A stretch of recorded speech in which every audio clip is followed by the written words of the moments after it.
창세기 41장 1절에서부터 8절까지입니다. 요셉이 감옥에서 두 사람을 만나요. 왕의 술관원 그리고 떡을 맡은 관원을 만나는데 요셉이 그들의 꿈을 해석해 줍니다. 술 맡은 관원은 3일 후에 다시 복직이 될 것이다. 그러면서 요셉이 말하기를 복직이 될 때 나의 억울한 것을 꼭 왕에게 말을 해줘서 감옥에서 나갈 수 있도록 좀 힘 좀 써달라. 그렇게 부탁을 해요. 실제로 떡 맡은 관원장은 나가서 죽고 술 맡은 관원장은 3일 후에 복직이 됩니다. 얼마나 기쁜 일이에요. 그런데 이 술 관원장은 요셉을 기억하지 않았습니다. 요셉은 기약도 없이 기다립니다. 아무런 기약이 없는데 부탁을 해놨으니까 혹시라도 연락이 오겠는가 싶어서 하염없이 기다리는 거예요. 참 이 기다린다고 하는 게 참 이게 힘든 일이죠. 제가 훈련소 끝나고 이제 부대 배치를 받기 위해서 1군단이라는 벽지에 있는 부대를 갔습니다. 이게 군단 안에는 사단도 있고 여단도 있어요. 그래서 좀 기다리니까 여단으로 배치를 받아요. 여단으로 내려왔는데 그때 제가 목사님을 만납니다. 군종실에 찾아가서 목사님을 제가 상담을 했어요. 교회에서 일을 했으면 좋겠다. 그래 보니까 목사님 한 분이 계시고 사병 한 분이 있더라고요. 사무실에. 근데 그날이 언제니까 하면 수요일 날이었어요. 그래서 목사님이 수요일 날 설교를 좀 해라. 그때가 이게 작대기 하나 2등병 때입니다. 졸지에 2등병대로 설교를 하라고 시키니까 설교를 시키는 대로 순종해서 했습니다. 그때. 그랬더니 목사님이 아주 마음에 굉장히 들어하셨어요. 반주도 할 줄 알고 그리고 글씨도 내가 좀 쓸 줄 안다. 뭐 여러 가지 조건이 맞는다고 생각했는지 내가 너를 꼭 부르겠다. 작대기 하나에서 둘로 올라갈 때 부르겠다. 보통 한 6개월 정도 걸려요. 그렇게 하려면.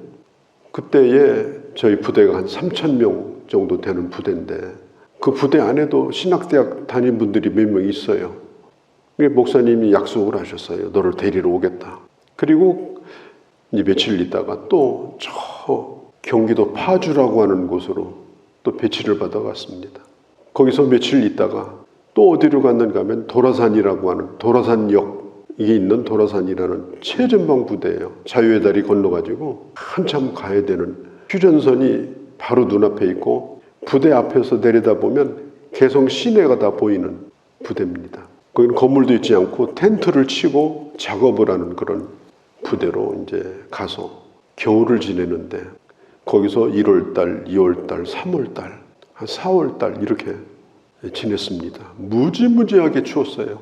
텐트를 치고서 낮에는 작업하고 저녁에 잠자고 이제 이런 생활을 했는데 그때에 참 기도를 어마어마하게 많이 했습니다. 목사님이 정말 데리러 올런지 아니면 그냥 군대 생활 여기서 그냥 작업하다가 그냥 끝날는지 아무것도 안 보여요. 민가도 안 보이고 갈대밭에다가 근데 보면은 저 개성 시내 아이들 치마 저고리 입고 학교에서 노는 거 이런 것도 보이는 데니까 날마다 하나님 앞에 기도합니다. 하나님 정말 목사님이 나를 데리러 올까요? 데리러 왔으면 좋겠습니다. 봄이 됐어요. 따뜻해질 때가 됐는데 진짜 부대에 찝찬 데가 들어온 거예요. 부대는 1호차가 부대장 차고 2호차, 3호차 있는데 목사님 차가 8호차예요. 찝차가. 8호차가 들어와가지고 저를 싣고서 부대로 다시 돌아오고 짐 다 챙겨가지고 교회에서 근무를 그래서 3년을 하게 됩니다. 그런데 뜻밖의 하나님 은혜로 군종병으로 교회 근무를 그렇게 하게 됐는데 지금 생각해 보면은 이 요셉의 마음을 저는 100%는 아니라더라도 한 80%는 알 것 같아요. 약속을 해놨는데 기약이 없어요. 그런데 됐으면 좋겠어요. 그리고 너무나 절실해요. 그런데 그 약속이 이루어졌어요. 그래서 3년 동안 교회 출퇴근하면서 일을 하고 군종전도사로 거기서 교회 일도 많이 배우고 설교도 많이 배우고 또 목사님 2분 제가 모셨는데 또 섬기는 것도 배우고 이렇게 하면서 제가 목회자로서 준비하는데 굉장히 큰 그런 훈련 기간이었다 이렇게 생각을 해보게 됩니다. 그래서 이 창세기를 이렇게 읽어보면 요셉이 얼마나 많이 기다렸을까. 날마다 기도했을 거예요.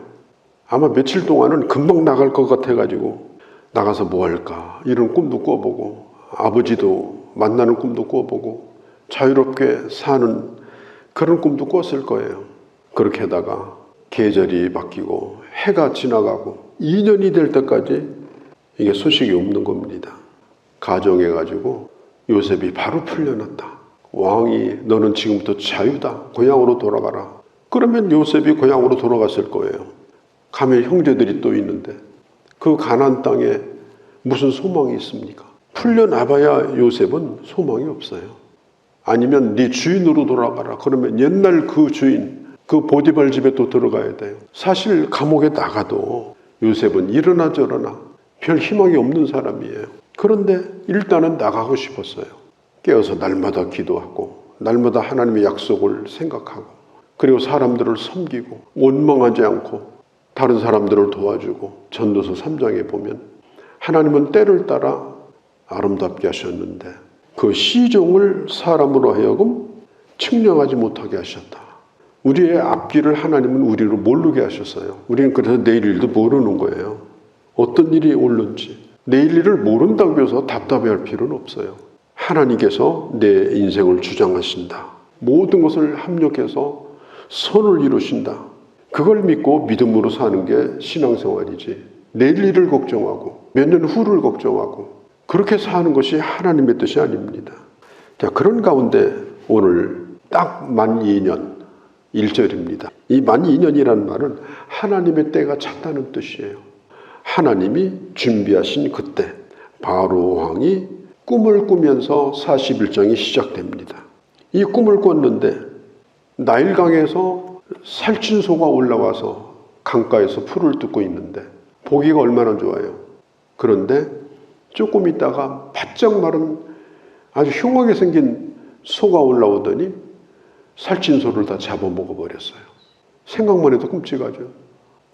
아주 잘 익은 이삭이 올라오더니 나중에는 쭉정이 같은 아주 다 말라 죽게 생긴 이삭이 올라와서 잘 익은 이삭을 다 잡아먹었습니다. 이 꿈이 아주 불길한 꿈이에요. 뭔지는 잘 모르겠는데 아주 흉측하고 무서운 그런 꿈이었습니다. 바로 왕이 잠을 자지 못하고 계속 고통스러워해요. 요셉은 그가 감옥에 있을 때 나는 총리가 될 것이다. 그런 꿈도 꾼 적이 없습니다. 여러 가지 많은 일을 당했어요. 우리가 항상 기억할 것은 사실보다 중요한 게 뭐냐? 태도예요. 사실보다 중요한 것은 태도다. 태도가 삐딱한 사람은 인생을 죽을 때까지 삐딱하게 죽습니다. 그래서 잘못된 태도는 그 인생을 망쳐버려요. 아무리 힘든 일을 많이 겪어도 바른 태도를 가지고 있는 사람은 바르게 삽니다. 그래서 이 바른 자세가 중요한 거예요. 하나님을 향한 바른 자세, 사람을 향한 바른 자세. 요셉은 가진 어려움을 겪었지만 언제나 바른 태도를 가지고 있었어요. 그리고 해석을 잘했어요. 비관적으로, 비판적으로, 공격적으로 그렇게 하지 않고 항상 긍정적으로 그런 모든 상황을 하나님의 뜻 가운데서 받아들이는 그런 주권적 신앙, 그걸 요셉은 가지고 있었습니다. 우리가 잠언 24장 16절에 보면 의인은 7번 넘어져도 8번째 일어난다고 했습니다. 이런 바른 태도를 가진 사람은 아무리 힘들고 어려워도 사람이 낙천적이고 긍정적입니다. 사람에 대해서도 긍정적이에요.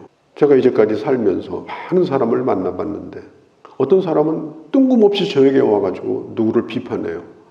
그 사람 못 쓰겠더라고. 내가 그런 얘기를 해달라고 한 적도 없고 내가 그 사람하고 퍽 가까운 것도 아닌데 뜬금없이 와서 그 사람 문제가 많더라고. 왜 그 얘기를 하는 겁니까? 또 어떤 교인은 저에게 와서 목사님 우리 교회에 문제가 많습니다. 자나깨나 문제만 보는 사람이에요.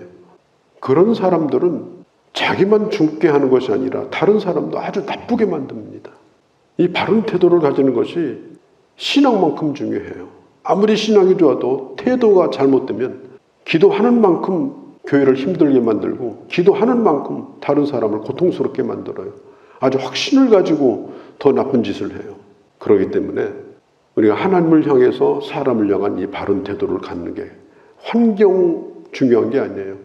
이런 일 저런 일 다 겪고서 하는 겁니다. 요셉은 그가 감옥에 와서도 그냥 다른 사람 돕고 겸손하게 섬기고 누구를 비난하지도 않고 자기 형력이 자기 인생 비관하지도 않고, 그러니까 사람들이 요셉이 좋아가지고 자꾸 요셉을 쓰려고 하고, 저 사람 가까이 하면 뭔가 일이 되겠구나, 그렇게 한 거예요. 그러니까 창세기에 보면은 나중에 요셉의 형들이 요셉을 만나가지고 얼마나 겁났겠어요. 죽은 줄 알았던 동생이 살아가지고 총리가 돼 있는 거예요. 왼수를 외나무다리에서 만난 거예요. 그때 형들이 목숨을 구걸합니다. 살려달라고. 그때 요셉이 하는 얘기가, 나를 팔았으므로 걱정하지 마십시오. 하나님이 이렇게 하신 겁니다. 그래서 내가 형들을 도울 수 있지 않습니까? 이 가난하고 어려울 때 우리 가족들을 내가 살릴 수 있지 않습니까?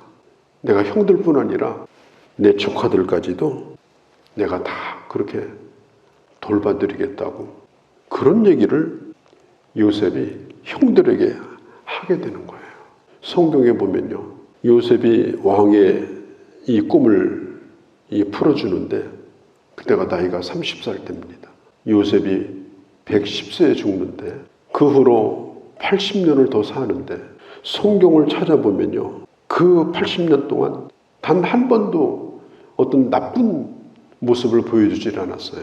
그러니까 30세 이전에 요셉도 괜찮았지만 훈련이 끝나고 나서 이 요셉은 예전의 요셉이 아닙니다. 애굽의 총리 되신 뿐 아니라 그보다 더 큰 것도 감당할 수 있는 어마어마한 인물, 그런 사람으로 완전히 이 요셉이 변화가 된 거예요. 우리가 하나님 안에서 모든 일을 하나님의 사람의 바른 태도를 가지고 일관성 있게, 영어로 말하면 인테그리티라고 하는데, 요셉의 인격에서 가장 잘 나타나는 게 인테그리티예요. 일관성이에요. 변함이 없는 거예요. 말도 행동도 이랬다 저랬다 자기 기분대로 그런 일이 없어요. 요셉이 이게 나타난 아주 특별한 특징이 뭐냐면 변함이 없는 순전함, 일관성. 그가 감옥에서 나온 뒤로 그렇게 평생을 살았습니다. 어느 날 감옥에서 그러고 앉아있는데 14절에 보니까 이에 보내어 부름에 급히 또 내놓은지라, 그 다음에 곧 수염 머리 깎고 입고 돌아가니, 이게 막 순식간에 이루어지는 거예요. 숨 쉴 겨를도 없어요. 요셉이 무슨 죄를 졌는지, 히브리 출신인지 아닌지 묻지도 않아요. 시험도 안 봐요. 면접도 없어요. 즉시 불려나가가지고 왕 앞에 눈 감았다 떠보니까 왕 앞에 서 있는 거예요. 하나님이 하시니까 이렇게 되더라. 이게 하나님의 역사. 우리가 믿음으로 사는 것, 이게 답답한 세월을 보내는 것 같지만 진실로 하나님의 사람으로 살면 하나님은 반드시 우리의 꿈을 이루신다. 내가 하나님의 말씀을 듣고 품었던 그 꿈들을, 모든 일들을 통하여 이루신다. 이 분명한 사실을 믿고 오직 믿음으로 하나님의 사람으로 살아가는 변함없는 그런 주의 자녀들이 되어주시기를 바랍니다. 오늘도 저희들을 사랑하셔서 이 아침도 주의 말씀을 들었습니다. 요셉을 생각합니다. 하나님, 요셉이 순전한 마음으로 일관성 있게 바른 태도를 가지고 살았더니 어느 한순간 그가 총리가 돼 있었고, 형들을 만날 수 있었고, 아버지를 만날 수 있었고, 나라를 살리고 가족을 살리는 위대한 하나님의 사람이 되었습니다. 살아계신 하나님께 우리의 소망을 두고, 아버지 하나님, 내게 말씀을 통해 주신 꿈을 품고 변함없이 주님을 바라보며 믿음으로 살아가는 주의 사람들이 되게 하여 주시옵소서. 우리 주 예수님의 이름으로 기도하옵나이다. 아멘.